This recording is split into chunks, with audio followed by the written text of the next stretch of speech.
All right, so we're continuing with the Jewish Middle Ages and looking at Christian persecution of the Jews.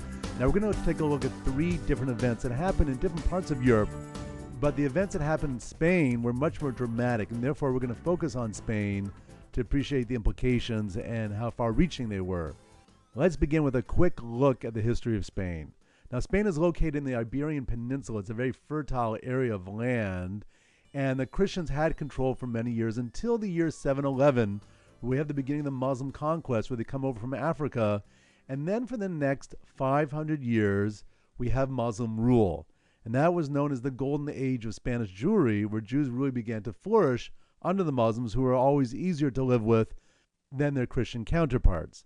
Then for the next number of centuries, we have what's called the Reconquest of Spain, where the Christians are battling the Muslims to reconquer the land, and they're doing it in stages. Then by the year 1390, the Christians have been successful in reconquering much of Spain, and there's a swell of Christian pride. And as a result, they go around and start giving the Jews a choice: convert to Christianity or die by the sword. Now, many Jews were willing to sanctify God's name and give up their lives, because in Jewish law, one has to be prepared to give up their life rather than give themselves over to a different religion. But many Jews were unable to make that decision, and they ended up converting by force, and they became known as the Marranos. Now in Hebrew, the Jews call these Jews Anusim. Anusim means forced ones, but the Spanish called them Marranos. Marrano is Spanish for pig. Now many of the Marranos appeared to be Christian, but they practiced their Judaism in secret. Then we have what's known as the Inquisition. Now the conversion of the Jews to Christianity presented a problem, because on one hand, hey, it's great, they're coming over to our belief system. But on the other hand, the Marranos now had access to Spanish society that had previously been closed to them, and they became quite successful and influential. So what did the Christians do? They brought in the Inquisition. Now, the Inquisition is a branch of the church that's responsible to try Christian heretics, people who aren't sincere in their beliefs of Christianity. So in 1480, that was brought into Spain, and many of the Marranos were accused of really practicing Judaism in secret.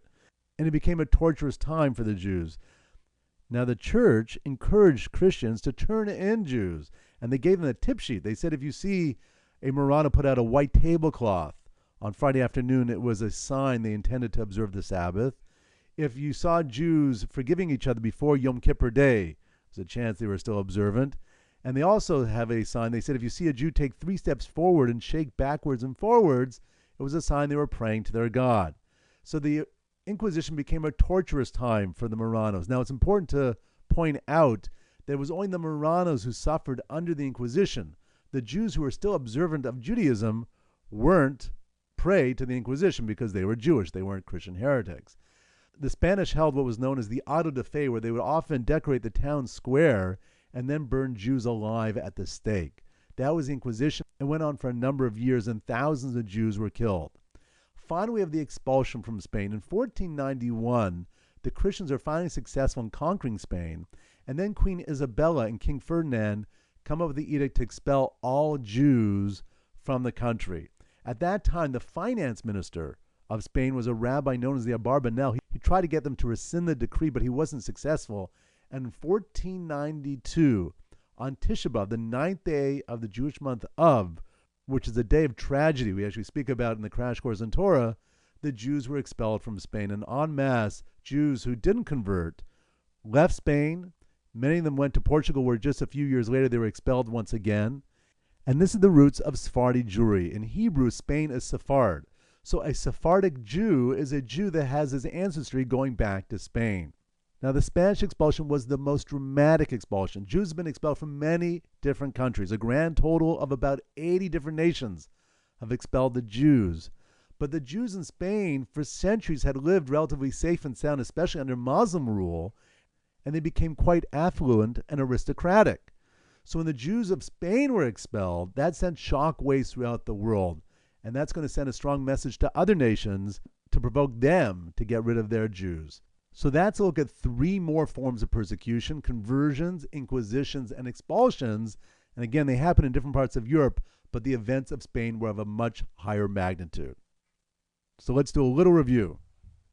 So here we are looking at specifically the events in Spain, which is located in the Iberian Peninsula, originally held by the Christians. In 711, the Muslims begin their conquest, and then for 500 years have control of the land. The Christians begin their reconquest, and eventually by 1390, they become so successful, we have a swell of Christian pride, and we have forced conversions, which leads to the Marranos. Then the Christians want to attack the Marranos by bringing the Inquisition in 1480, where thousands of Jews are burned at the stake and tortured. And then we have the expulsion of Jewry, when the Christians are finally successful in 1491 of fighting off the Muslims. In 1492, the edict is signed by Queen Isabel and King Ferdinand to get rid of the Jews, and the Jews are expelled on the 9th day of the Jewish month of